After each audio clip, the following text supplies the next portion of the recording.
اللي بحب اسمعه.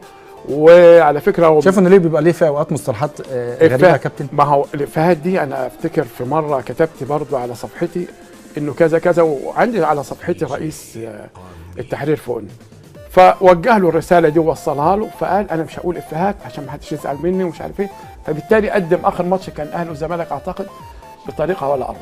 هو ده كابتن مدحت صوته مميز وليه افيهات جميله، بس في بعض لا خلاص امتنع عنها دلوقتي. الافيهات اللي هي الايحاءات خلاص دي ما فيش.